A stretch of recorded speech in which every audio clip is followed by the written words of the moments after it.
Hello tout le monde! Est-ce qu'on a déjà des gens dans le chat? Vous devez normalement juste finir avec Thibaut. Salut Guilhem! Salut Mélissa. Est-ce que c'était bien cette petite session avec Thibaut? Pour ceux qui y étaient, vous nous rejoignez petit à petit sur la scène 2. On va parler de plein de choses très intéressantes. On va parler de mon plus grand débat sur terre et le travail de Guilhem aujourd'hui, ça va être de me convaincre d'aller faire toujours plus de contenu gated. Je ne sais pas s'il va le faire, mais en tout cas, le setup! On parle déjà du setup de Guilhem dans le chat. Ouais, c'est vrai que moi à côté là, du coup, c'est pas aussi excitant. Bon, Guilhem, qui tu es, qui tu es? Pour ceux qui ne te connaissent pas encore, tu es le fondateur de l'agence Invox, qui est une agence de demand gen B2B qui est spécialisée dans le content. Nous, on t'est déjà venu au Content Summit l'année dernière, ça avait été un gros succès. Chez PlayPlay, personnellement, on consomme vos contenus chez Invox beaucoup. Ah, c'est vous? C'est On se nous, demandait. c'est nous, on est ceux-là. Et donc, du coup, on est hyper content que tu sois avec nous. Et la dernière petite plug que je vais faire, parce que j'y suis personnellement, et ça me fait toujours plaisir de voir plus de gens le rejoindre. Tu es aussi le fondateur de la communauté Slack Content Club. Donc, si vous êtes un content manager et que vous n'y êtes pas encore, je vous invite à le rejoindre. C'est top. On se partage plein de conseils. On se fait des super partenariats. Donc, n'hésitez pas à y aller. Comment ça va, Guilhem? Moi, ça va bien. Je suis moins dans le stress que vous. Là, déjà une demi-journée de passé sur vos comptes. Donc, ça monte chaque année en puissance. Donc, content d'avoir été réinvité cette année. Franchement, vu le niveau qui monte, c'était pas gagné. Donc, voilà, donc je me suis entraîné spécifiquement pour cette année pour encore délivrer du gros lourd. Voilà, je vais envoyer des trucs sympas.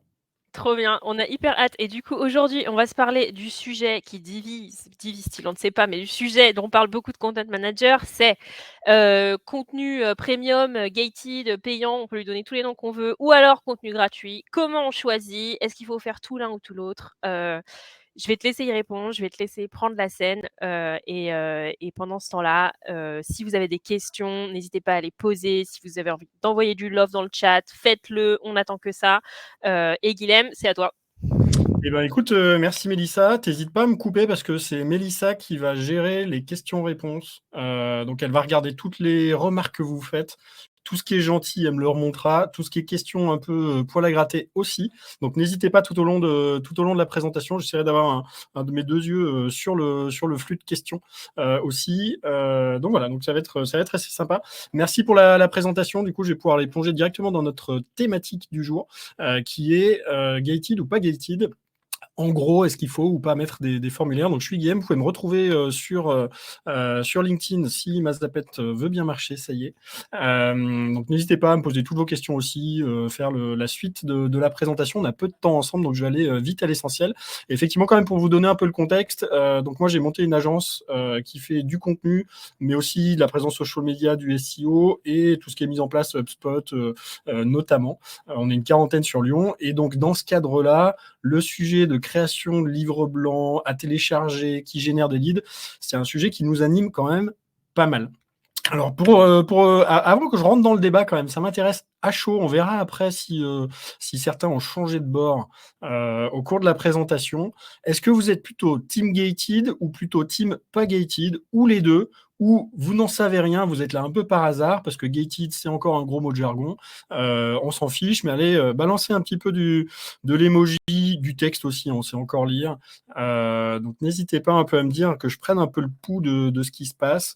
Il y a pas mal de team les deux, je vois. On verra que effectivement les avis sont pas complètement tranchés encore en la matière, qu'on sent qu'il faut y aller, mais qu'on n'ose pas complètement y aller. Et je vois à ton sourire, Mélissa, que toi, tu as déjà pris un peu d'avance là-dessus, mais qu'il faut peut-être encore que tu arrives à convaincre aussi en interne, parce qu'il y a quand même un peu de réticence là-dessus. Donc, n'hésitez pas, team inbound, team les deux.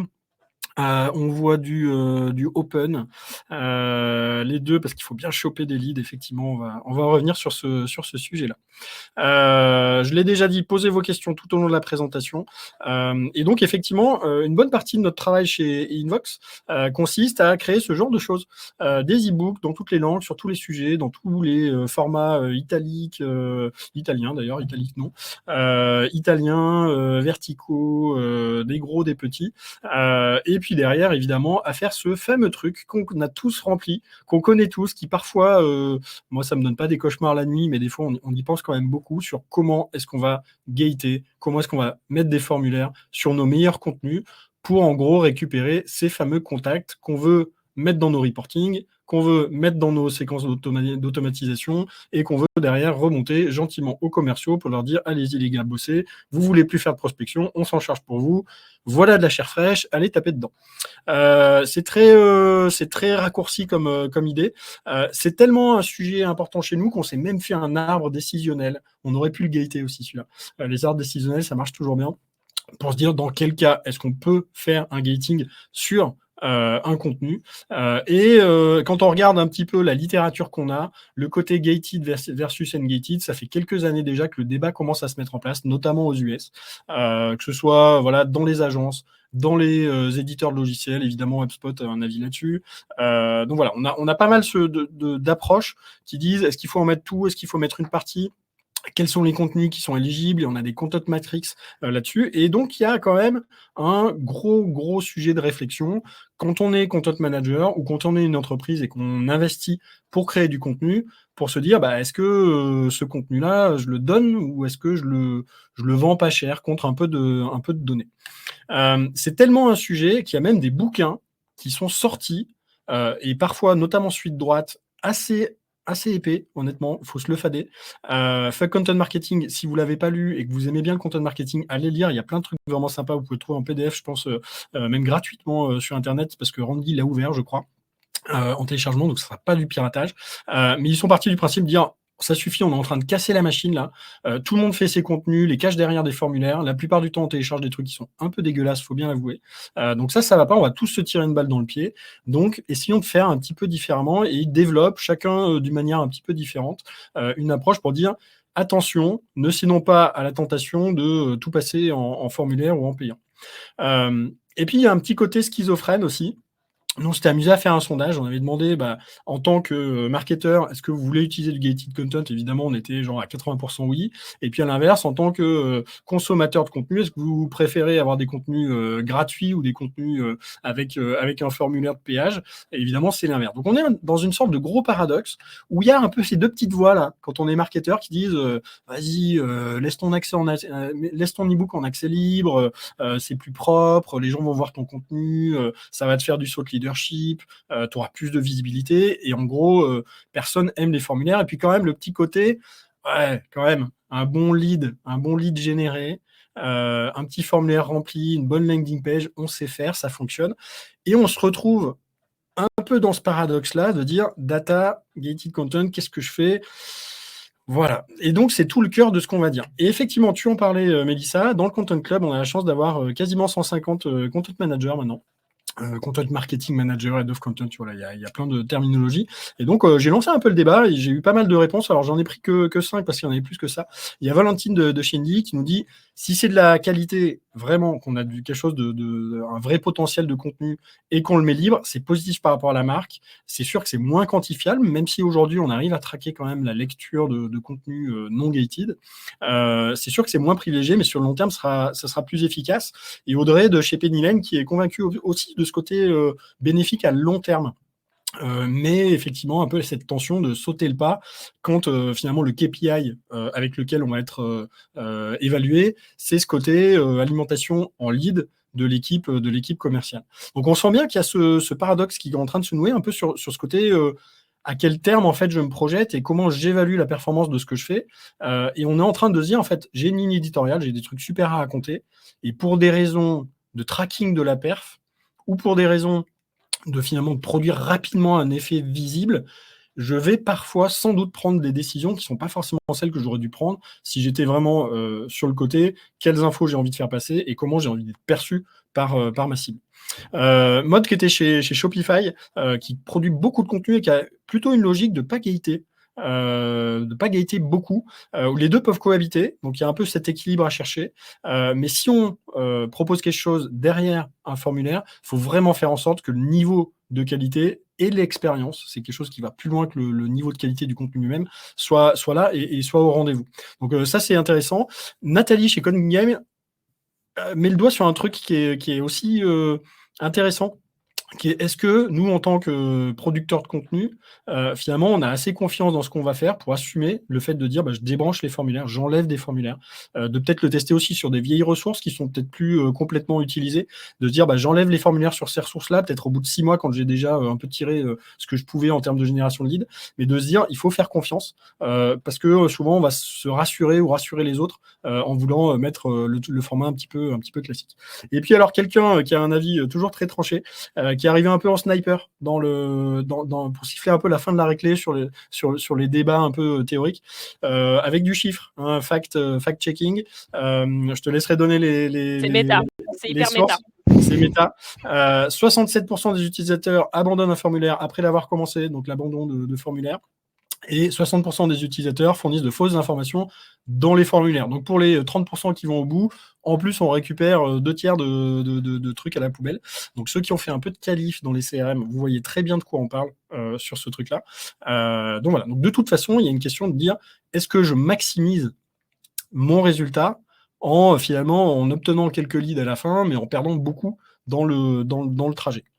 Donc voilà, donc on n'est pas mieux avancé à ce moment-là. Je te laisse me dire, Mélissa, s'il y a des questions qui arrivent ou si le débat s'enflamme un petit peu dans le chat. Ah, il y a déjà des trucs un peu pas mal, notamment attention, en tant que user, je vais accepter les cookies de Marmiton, mais en tant que marketeur, je refuse tous les cookies, donc je vais sur un autre site. Est-ce que c'est grave, docteur? Non, c'est bien, c'est un peu schizophrène, mais je crois qu'on l'est tous, comme ça. Moi, je refuse quasiment tous les cookies partout et sauf sur certains sites où je m'en fiche complètement. Je laisse de la donnée, un peu partout et puis des fois je me dis: «Ah j'aime pas», je mets tout le monde en spam quand ils m'envoient quand même des mails après. Donc je pense qu'on est tous un peu schizo là-dessus parce qu'on a tous beaucoup de data, qui transite partout. On est très sollicité par mail, par email, par, LinkedIn, dans tous les sens. Donc je pense que c'est juste un peu un acte d'autodéfense, mais on y viendra sur la fin de la présentation, sur comment est-ce qu'on peut contourner ce truc-là. Quoi qu'il en soit, on n'est pas beaucoup avancé à ce stade de la réflexion, parce qu'on a quand même toujours ces 2 voies et c'est compliqué de trouver sa direction à soi, sa voie. Donc je vais vous dire un peu nous, quelques réflexions qu'on a en ce moment. Pour nous, déjà, pas forcément, enfin, qui est aussi chez nos clients, mais globalement, ce qu'on constate. Déjà, alors ça, c'est un nouveau modèle de landing page qu'on a fait chez nous, où finalement, on a une landing page sur lequel le contenu est embeddé directement. Donc ça, on traque, on regarde un petit peu, mais il y a tout un tas de contenus maintenant où on donne la possibilité même de le télécharger en PDF. Quand on clique, on reçoit voilà, le téléchargement commence, et où on essaye plutôt de pousser le contact autour de ces sujets-là. Donc ça, c'est un nouveau format de landing page qu'on a commencé à mettre en place avec des nouvelles ressources, mais aussi avec des vieilles ressources qu'on a commencé à finalement ouvrir gratuitement. Sur cette partie-là et honnêtement, on n'a pas ressenti une baisse en termes de génération d'opportunités liées à ces pages-là.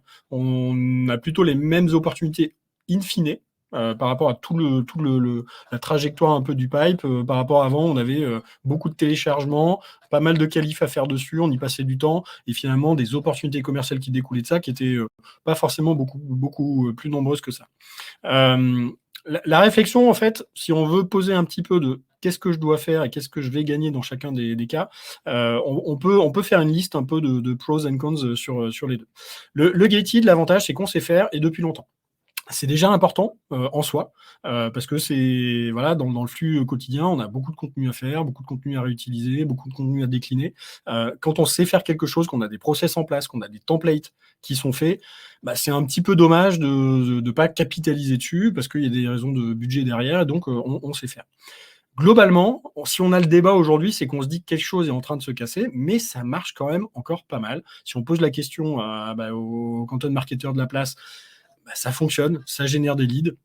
Il y a du travail derrière, hein, c'est pas des opportunités commerciales qui en découlent directement, mais ça fonctionne si on sait faire la promotion de ces meilleurs contenus, de ces fameux premium qu'on a tendance à mettre derrière des formulaires. Si on sait en faire la promotion, ça c'est un job en tant que tel, et peut-être ça sera le sujet de l'année prochaine, on verra. Mais si on sait faire, ça fonctionne. Il y a un sujet, on l'a vu dans les petits verbatims dont j'ai parlé, on sait le traquer aussi. Aujourd'hui, on est plus mature sur du tracking de téléchargement voire de remplissage de formulaires, de téléchargement derrière et de consultation de ce qui a été téléchargé. Aujourd'hui, il y a toute une ingénierie là qui est plutôt mature pour faire du reporting sur cette partie-là, pour faire l'attribution de la source au bon endroit. Et c'est assez rassurant aussi pour sa direction. On n'est pas tous créateurs de contenu, on est aussi décisionnaire dans son entreprise. Parfois, on est aussi, on a des scorecards, on a des KPI qui nous sont imposés et qu'il faut qu'on suive. Et donc, ça aussi, c'est rassurant de pouvoir remplir ça. Et puis, quelque part aussi, il y a un côté un peu logique, parce qu'on a été biberonné à ça depuis longtemps, de dire les meilleurs contenus, c'est normal qu'il y ait un petit échange, on donne de l'info gratuitement. Si on est vraiment dans cette logique inbound de donner avant de recevoir, eh ben, on a quand même envie de marquer un peu le pas et de pas juste ouvrir les vannes complètement. De l'autre côté, c'est un peu tout ce qu'on peut attendre de positif du gated. On va voir que la liste commence à être un petit peu plus longue sur la partie ungated, ou en tout cas en accès libre.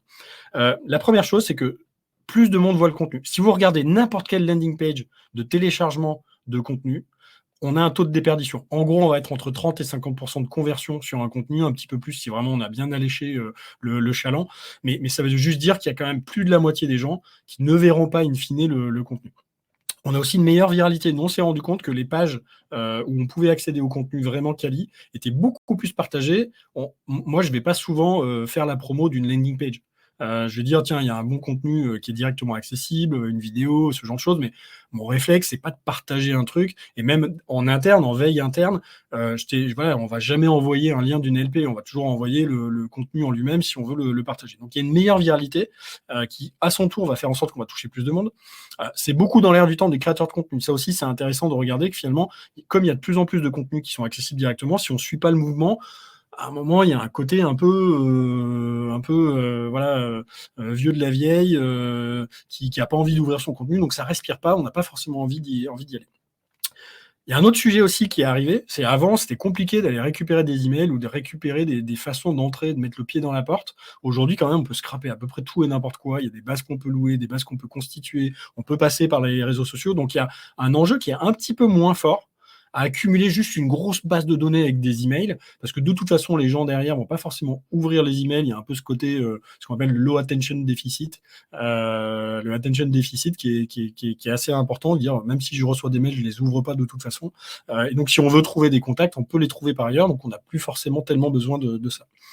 En termes du X, c'est vachement plus quali. J'arrive sur une page, j'ai déjà le contenu, c'est plus immersif, je peux aller sur d'autres contenus après. Et puis, quelque chose qui est aussi assez important, c'est que quand je cachais mes meilleurs contenus derrière un form, ils comptaient finalement assez peu sur du SEO. Aujourd'hui, on voit il y a un mouvement de libéralisation qui fait que même finalement, on va même plus passer par du PDF. On va mettre directement tout le contenu dans des formats très long page, long format, voire même chapitré. Donc, ça me fait plus de pages sur mes sites directement indexables par Google, et donc ça me fait plus de SEO. Et donc, de tout ça, moi, je ressors quelques convictions. Déjà, à date, si vous en faites, c'est pas grave. C'est pas mal de faire des gated. Et honnêtement, on n'a pas fini d'en faire. Je vais vous donner quelques exemples de trucs qui redeviennent gated, qui n'étaient pas forcément auparavant. Et si c'est bien fait, ça passe. Et ça continuera à passer. Le deuxième sujet, c'est que plus ça va, plus je vais investir du temps dans des formats premium que je peux laisser en gated, plus c'est important d'arriver à bien les diffuser et d'arriver à les découper. C'est que juste faire un livre blanc, le mettre sur une LP et dire ça c'est ma strate de contenu, ça fonctionne plus. Ok, je peux le laisser, c'est mon contenu amiral. Mais par contre, je vais le découper, je vais le passer en petit format vidéo, en petit format audio, en petit format snack sur du LinkedIn ou sur d'autres réseaux. Je vais en découper pour le re-rédiger éventuellement avec une couche d'IA qui va le passer sur des formats SEO sur mon blog. Donc il y a un côté, comment est-ce que je fais plein de formats gratuits. Finalement, la personne qui voudrait tout consommer, elle pourrait y arriver en petit bout, et finalement, elle a un agrément de lecture plus important si elle télécharge le côté premium. Aussi, ce qu'on a pu constater, c'est que si je fais du gating, donc je fais un contenu et je le mets derrière un formulaire, si c'est mon seul contenu, ça marche très mal. Si j'ai déjà une présence assez établie, que j'ai un peu de fame, que je suis un peu thought leader sur mon sujet, et qu'au milieu de ça, j'ai des contenus plus lourds, plus denses, les gens ont tendance à faire confiance. Mais arriver sans être connu, sans avoir une grosse traque de contenu, pour en proposer, il va falloir être vachement bon sur la LP, sur la conviction que je vais mettre, pour que ou vachement bien le positionner sur la thématique, pour que ça puisse fonctionner. C'est un sujet de maths. J'ai fait un peu déjà ce trajet de dire combien j'ai de gens qui arrivent sur ma LP, combien j'ai de gens qui téléchargent vraiment, et au final, combien ça me fait de leads vraiment exploitables qui n'ont pas menti sur la data qu'ils ont laissée, versus je laisse tout ouvert et par contre, je donne des raisons de prendre contact avec moi pour aller plus loin sur un petit audit, sur une discussion, sur un truc one-one qui peut être intéressant. Est-ce que finalement, j'ai des opportunités moins intéressantes et est-ce que l'effort pour qualifier et garder une base quali quand je fais rentrer un peu du tout venant dedans, c'est un simple problème de maths. On peut le tester sur quelques ressources, sur quelques mécaniques pour voir ce qu'il en est. Mais honnêtement, moi, je suis de plus en plus convaincu qu'on gagne du temps en fait en laissant venir vraiment plus dans une logique demand generation que inbound generation où vous voulez effectivement faire venir du lead. Et puis le dernier point, c'est finalement, est-ce qu'on se pose pas la bonne question, est-ce qu'on se pose la bonne question en disant j'en fais pas? Est-ce que en fait, c'est pas juste un changement de paradigme qui est de se dire comment je dois le faire pour que ce soit très bien vécu? C'est en gros, avant, on faisait un livre blanc vraiment quali, ça suffisait, les gens étaient prêts à payer. Aujourd'hui, tout le monde fait ça. Est-ce qu'il ne faut pas aller finalement encore plus loin, de passer à un level 2 sur la partie gating, et j'y reviendrai un petit peu plus tard. Alors, j'ai dit qu'il y avait d'autres formats qui arrivaient. Là-dessus, vous aurez peut-être aussi des questions, donc n'hésitez pas à poser toutes vos questions. Aujourd'hui, on va arriver différentes formes de gating. On va arriver les formes de gating qui sont un peu sur des articles. Donc, on a des articles beaucoup plus longs qu'avant, donc il y a plus de valeur. Mais pour autant, on arrive à les couper. Là, c'est ce qu'on voit ici, où j'ai un formulaire, un peu comme sur l'équipe. Quand j'arrive au bout, je dois je dois laisser voilà, je dois laisser une CB en l'occurrence, mais je dois laisser quelque chose pour voir le contenu. On le voit aussi sur les contenus, que ce soit sur des contenus vidéo, donc des contenus vraiment quali, assez denses, des replays de webinars, des choses comme ça, mais aussi directement dans des vidéos. Aujourd'hui, on peut déclencher des contact forms in vidéo. Donc je peux commencer par exemple une vidéo de formation de 40 minutes. Au bout de 12 minutes, je cut. Et ceux qui sont vraiment intéressés, ils doivent me laisser leur format pour que je puisse les faire rentrer dans ma base. Il y a tout ce qui est assessment, quiz, survey, sondage. Alors on sort un peu du sondage à la L sur la plage où il y a 3 questions et puis finalement tu es plutôt Dark Vador que Luke Skywalker. On est maintenant plus sur des calculateurs, sur des choses voilà, où il y a de l'info métier. Mais ça marche aussi vachement bien et les gens sont contents de donner plein d'infos et notamment leur email à la fin de ce genre de format. Il y a tout ce qui est série d'emails thématiques, ça c'était un peu estompé, mais c'est revenu pas mal en force sur le sujet cours par email. Donc finalement, je te diffuse 2 fois par semaine de la valeur par email. Les gens sont assez contents de s'inscrire et finalement, vu que c'est un média par mail, un peu comme la newsletter, j'y reviendrai à la fin, ils sont contents de payer avec leurs coordonnées. On va aussi arriver pas mal de serious game.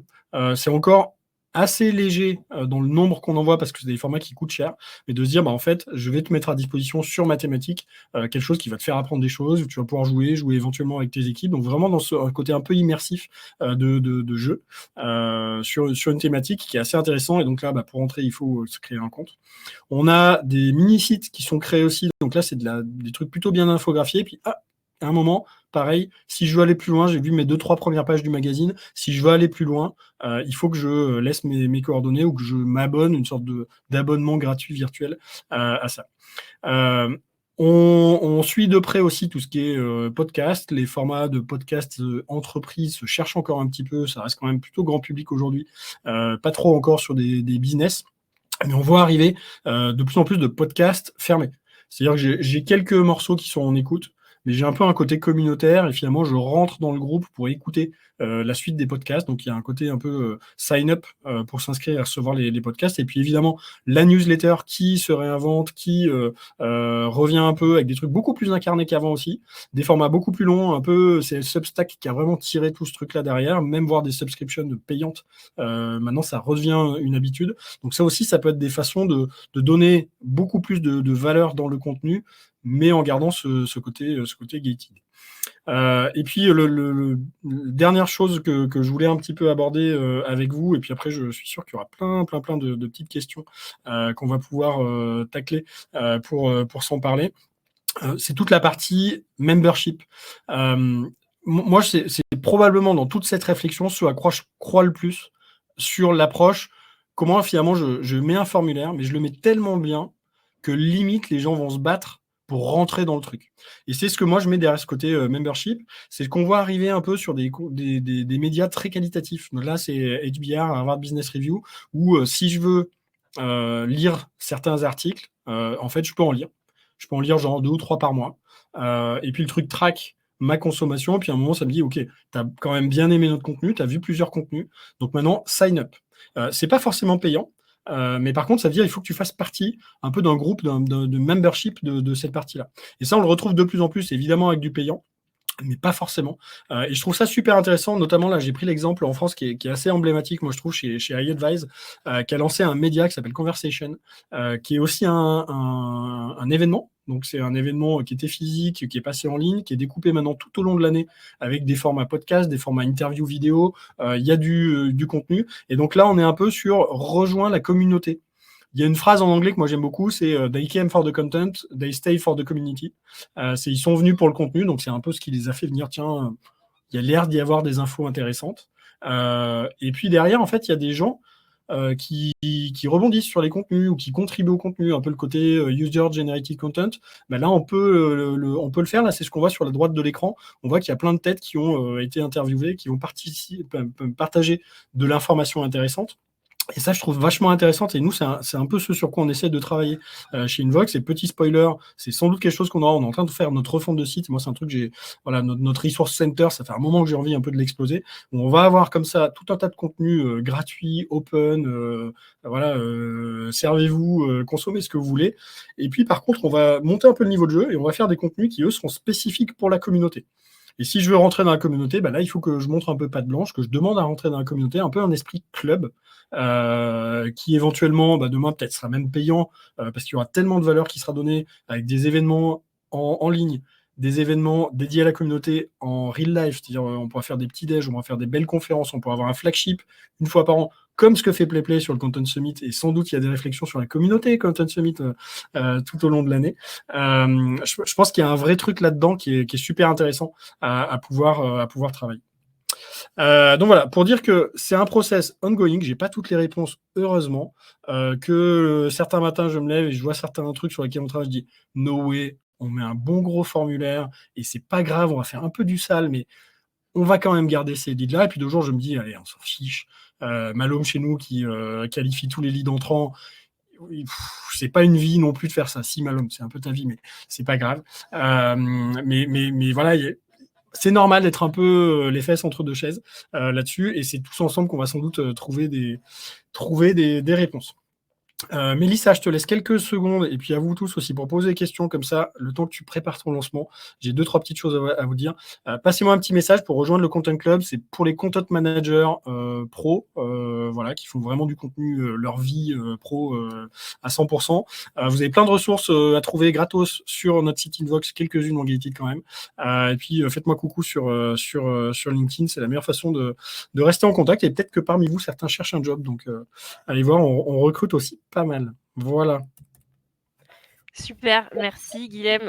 Effectivement, on a plein de questions, donc on va pas s'ennuyer, ça c'est sûr. Moi, tout ce que je retiens, c'est, tu as dit le gated, c'est faire du sale, et c'est comme ça que je retiendrai la fin de cette présentation. Pas du tout. Ah, le raccourci. Non, c'était hyper intéressant, et tu sais quoi, tu m'as un peu fait changer d'avis, donc c'était ce qu'il fallait faire. Du coup, j'ai plein de questions pour toi. Il y en a une qui est assez spécifique, c'est surtout un peu les exemples que tu as donnés, tu sais, pas que de l'e-book, mais aussi le gated, c'est aussi ça, ça, ça, ça, ça. La première question de Mathilde, je te la partage, je trouve qu'elle est super. Les articles un peu à l'équipe, comme tu as dit, où une partie est gratuite et la partie est payante, quid du SEO là-dessus? Ouais. Alors, c'est là où c'est un peu sioux, c'est qu'on arrive aujourd'hui à obfusquer une partie des pages derrière le petit truc gated, en gardant quand même une grosse partie du pouvoir SEO. Donc c'est un peu de la surcouche, ça veut dire que c'est de la surcouche qui est facile à faire péter. Honnêtement, il y a des trucs, si vous allez dans le code avec l'inspecteur de doc, vous trouvez la bonne frame à faire péter, vous arrivez à avoir tout le contenu. Donc l'idée, c'est pas tellement de vraiment assurer le truc sur une approche un peu droit d'auteur, ce qui est l'enjeu un peu de Le Monde, Le Figaro, parce qu'aujourd'hui, leur business économique, leur modèle économique est basé là-dessus. Nous, on reste quand même plutôt sur de l'agrément de visite, sur ce côté user experience, d'arriver à faire une petite boîte qui va venir bloquer, et dans 95% des cas, les gens vont pas chercher à contourner le truc, à vraiment récupérer. Soit ils étaient pas intéressés de base, ils étaient là un peu par hasard, ils vont repartir de toute façon, soit ils vont remplir pour pouvoir accéder au contenu. Et ça, c'est un bon indicateur de taux de complétion aussi pour voir ce qui fonctionne. Donc en termes de SEO, on n'a pas forcément de grosses pertes sur cette approche un peu membership ou gating d'articles. Hyper clair.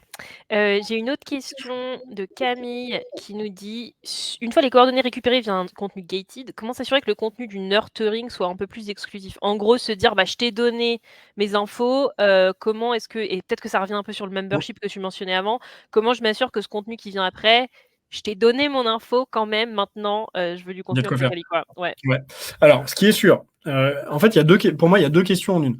C'est qu'est-ce que je raconte après et comment m'assurer que ce que je raconte après est quand même quali et ça, c'est presque plus une question du point de vue de la prod et du budget contenu pour dire comment je tire la distance quand certaines boîtes ont mis un peu tous les œufs dans le même panier, ont en gros, pété le budget sur un contenu et après on est un peu sec, donc on retombe assez vite dans des séquences de, «Ed, si tu aimé mon livre blanc, est-ce que tu es dispo mardi 11h30 pour que je t'appelle avec un commercial?» Ça, c'est ce qu'on veut éviter. Donc déjà, pour moi, il y a plusieurs choses. C'est derrière, c'est effectivement rester dans ce couloir de nage qui est plutôt quali, de se dire: «J'ai eu des gens sur du contenu quali, il n'est pas question de détériorer l'expérience après», avec, en refaisant, voilà, de l'approche, assez classique, un peu sales, du truc. Donc dire: «Qu'est-ce que je peux raconter derrière?» Et après, une fois que la relation est établie, je suis pas obligé d'avoir des contenus qui envoient du gros pâté au niveau visuel, PDF, ce genre de choses. Il faut juste que j'ai du contenu intéressant. Et intéressant, parfois, ça peut être juste répondre à des questions très pratico-pratiques que les gens se posent. Et ça, en général, on a la matière. Et on peut tout à fait envoyer un format fac. C'est marrant, on en parlait ce midi avec l'équipe sur des formats très minimalistes, où finalement, j'ai mis un Google Doc sans mise en forme, avec juste 4 questions et des réponses très cash, très précises. Et ça peut être déjà un contenu à valeur ajoutée. La valeur ajoutée, elle n'est pas forcément en lien avec le budget qu'on a mis, ou le look, ou le type de format qu'on va avoir. Il y a d'autres choses aussi qui peuvent être intéressantes pour continuer à engager. C'est par exemple de proposer des bonnes pratiques, de dire j'ai mis quelques bonnes pratiques de ce que je constate avec les clients qu'on accompagne ou avec les gens qui utilisent notre logiciel ou les gens qui font appel à nos services, sans forcément être dans du cas client, parce que ça aussi c'est pas toujours le format, ça dépend comment c'est fait, mais parfois c'est un peu gros sabot aussi. Mais on peut arriver à répondre à des questions très pratico-pratiques ou à basculer dans je suis à votre dispo, s'il y a des questions suite à ça, est-ce que je peux vous aider et vous orienter vers autre chose? Évidemment, le meilleur des cas, c'est d'avoir un patrimoine de contenu qui fait que j'ai encore des trucs à raconter après. Ça peut être des petits formats vidéo, ça peut être des articles qui vont plus loin, qui sont plus pointus, qui vont creuser un aspect qui était dans le livre blanc, qui est plus technique, sur lequel je vais apporter de la valeur. Super clair. Alors attention, la question à 100 000 tu l'as Au moins, évoqué, mais je suis payé 100 000 $ pour répondre. si tu réponds à celle-là, ouais. Pas facile de convaincre le top management de passer du gated à du ungated, du coup. Est-ce que tu as des Ouais, conseils pour le vendre? ouais. Pour moi, ça part souvent ça part souvent des KPI. Et les KPI, ça part souvent de l'orga. On a des problèmes de tension qui redescendent jusqu'à ce côté, bah non, bah, fais-moi du lead, donc fais ce qu'on sait pouvoir faire, générer du lead. Parce qu'au départ, on n'a pas aligné, on n'a pas incentivé les équipes sur la même chose, qui est, à mon sens, le meilleur truc, qui est l'ouverture d'opportunités commerciales. De se dire, les sales et le marketing, on doit pouvoir les aligner sur cette métrique-là et pas tellement sur le côté plus en amont. Alors, aller chercher MQL, SQL, pipe, ce genre de choses si vous n'êtes pas familier avec ça. Mais aujourd'hui, on met des objectifs de génération de leads peu qualifiés au marketing en se disant, derrière, on a éventuellement une machine qui fait tourner ça et les commerciaux seront incentivés sur les ventes. En gros, on crée de la distance entre les deux. Donc pour moi, l'idée, c'est d'essayer de rapprocher ces deux en disant, l'équipe qui peut s'appeler go-to-market, inbound, lead gen, marketing, est incentivée sur les mêmes choses que les commerciaux, qui est ensemble, on va ouvrir des opportunités commerciales. Et ça fait un mouvement où en fait, on va rapprocher les deux métiers.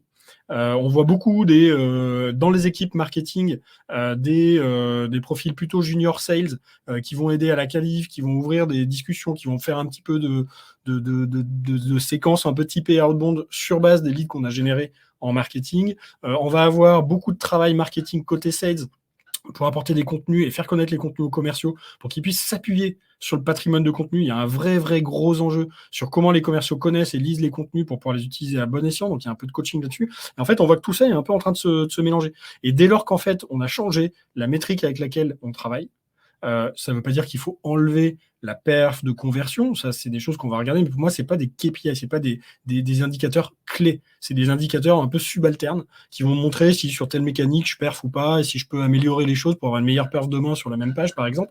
Mais pour moi c'est vraiment fondamental de faire ça et de se dire ensemble on va aller chercher, et ça redescend jusqu'au contenu, de se dire en fait si ensemble on s'assoit dans la même salle, commerciaux et marketing, et qu'on se dit c'est quoi les vrais sujets qu'il faut tacler, le boulot du marketing c'est d'arriver à trouver le bon papier cadeau autour, et sans forcément que ça coûte très cher. Encore une fois, on peut faire du minimalisme sur la forme, mais en gardant un fond qui est vachement intéressant, et s'assurer que c'est délivré au bon moment. Je sais pas si je réponds réellement, mais effectivement, pour moi, il y a...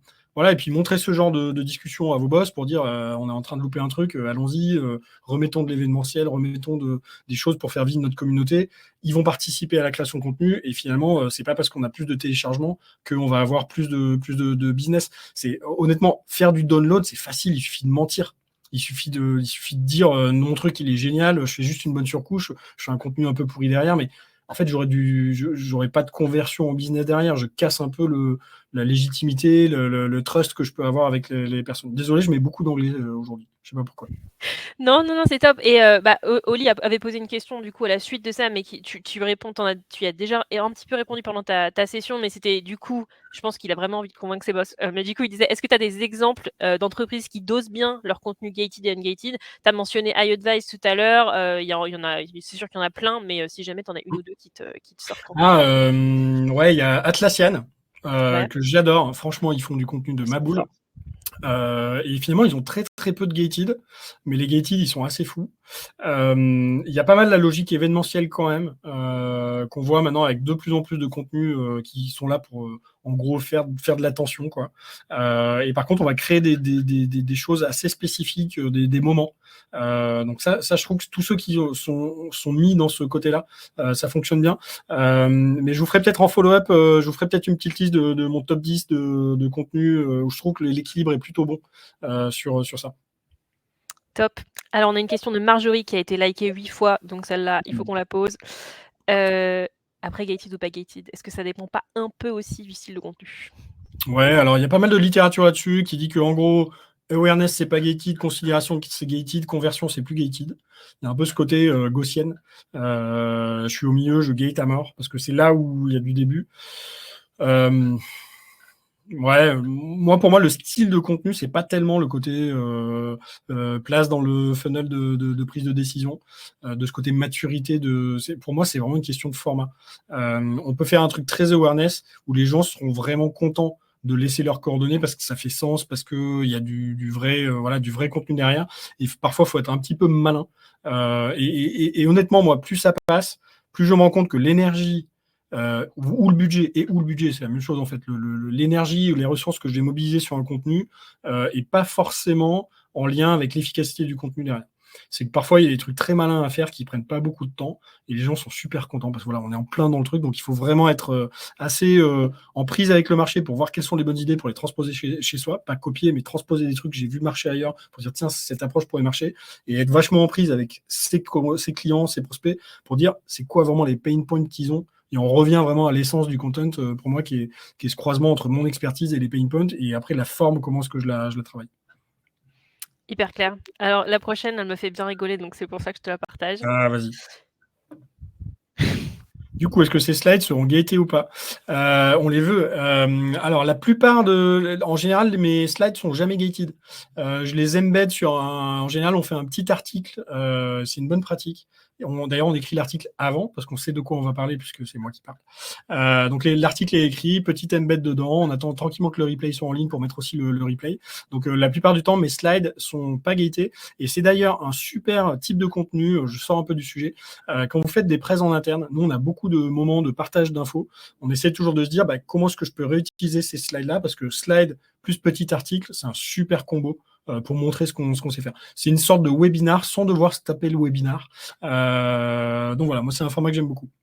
Donc oui, ils seront open. Cool. On a une petite question de Pauline, tu l'as déjà mentionné, mais je pense que c'est bon de le rappeler, qui dit comment rejoindre le Content Club? Ah, comment rejoindre le Content Club? C'est pas très posé comme process. Donc le mieux, c'est de me faire coucou et puis on en discute. Pour l'instant, voilà, c'est pas en accès libre. On fait entrer progressivement. On essaie de faire en sorte que les gens se connaissent. Il faut qu'on relance d'ailleurs d'aller boire des pots assez vite. Voilà, parce que ça fait un petit moment qu'on l'a pas fait. Donc voilà. Donc trouvez-moi, cherchez. Il y a une page Content Club sur LinkedIn. Voilà, vous pouvez retrouver quelques-uns des membres. Il faut qu'on soit un peu plus actif dessus, mais voilà, faites-moi coucou.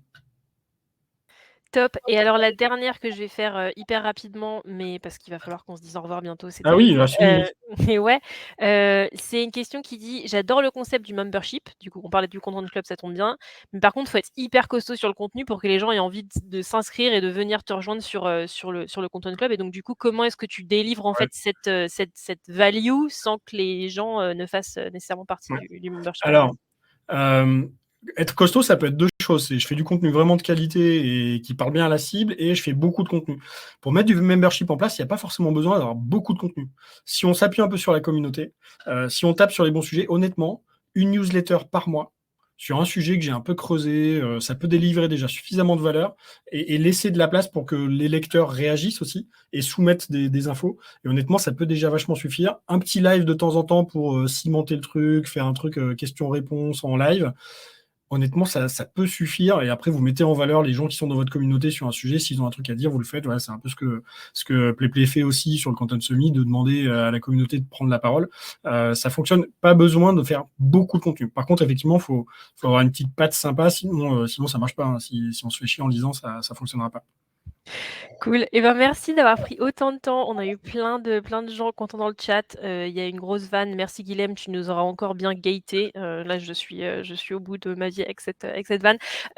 Du coup, et Benjamin, ben, super. Allez, je mets un like aussi. Hop. on te remercie. On vous remercie à tous dans le chat avec vos questions. C'était vraiment super, super animé, donc c'est cool. Dans 3 minutes, on va se retrouver avec un workshop play comme ce matin. Ce matin, on a parlé d'IA. Cette fois-ci, on va vous montrer comment faire une vidéo de snack content en 3 minutes. Donc, vous n'avez pas envie de rater ça. Ça va être fou. Et après ça, qu'est-ce qui se passe? On retrouve encore la crème de la crème. On va retrouver sur la scène 1 Nina Ramen qui va nous parler de copywriting pour les pages de vente et comment transformer ses visiteurs en clients. Sur la scène 2, on va parler podcast avec Mélanie Vaseux du Podcast Bureau qui va nous expliquer comment les marques peuvent se lancer et doivent-elles se lancer? Grande question. Et sur la scène 3, on retrouve Caroline Mignot qui va venir nous parler personal branding et comment faire rayonner votre marque avec le personal branding. Et à la fin, on vous l'a dit, on vous le répète, on a Baya Kazmi, scénariste de Hippocrate et le nom des gens, entre autres, qui vient parler avec Thibaut de comment faire un scénario qui cartonne. Donc merci à tous, restez avec nous et on se retrouve très très vite pour ce petit workshop. Salut Salut! Guilhem!